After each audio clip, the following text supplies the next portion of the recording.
Welcome back, guys. We're in video number 9 of our mobility series, which is the lazy squat, maybe air squat progression, depending on how the lazy squat goes for you. The first prop you're going to need for this mobility is a sturdy structure that's a big vertical post. So if you have a post in the basement that's holding up your ceiling, that's a great movement for you to perform next to it. If you have a banister on your stairwell, that'll work as well. So find something sturdy you can hang on to because you're probably going to need some support here. We're going to start with a shoulder width apart stance in our feet. Again, I'm going to reference you to a little bit wider than your shoulder blades and toes pointing forward for this mobility, okay? The first thing we're going to talk about is knee position. We need to be actively driving our knees out, just like we did during our groiner. So our groiner helped us warm up for this squat position.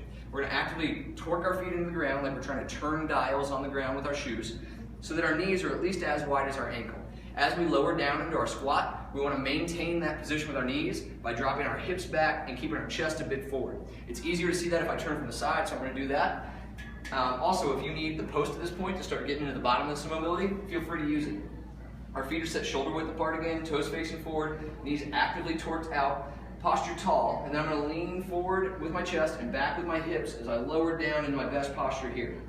So the lazy squat doesn't refer to what your legs are doing here. It refers to your posture upstream of that. So feel free to round out your back as much as you need to. As long as you're not using any weight loading on your spine, then it's perfectly fine to have some lazy posture up top. Because that's going to help our hips and knees get into their lowest range of motion. So this post here is just here to help you stabilize as you settle into your lowest position that you can. You may feel good to rock back and forth, right to left, shifting your weight side to side to open up some new corners of that mobility.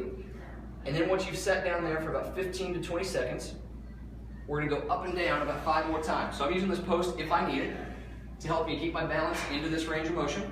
If I don't need the post, I can just put my hands out on either side of it, using it as just a reference point so I know that I'm not leaning forward or back as I move. Let's see that one more time from the front side so you can see what my knees are actively doing because they're pushing apart as hard as I can tolerate here to get me into this deep position. Once you feel good with the lazy squat, feel free to move into this position, which is 10 air squats, supporting your own body weight just with your feet. You should feel some restriction in hip flexors, maybe in backside of knee and in hip as well. Next, we're going to move into our 10th video in this series, which will be glute flow.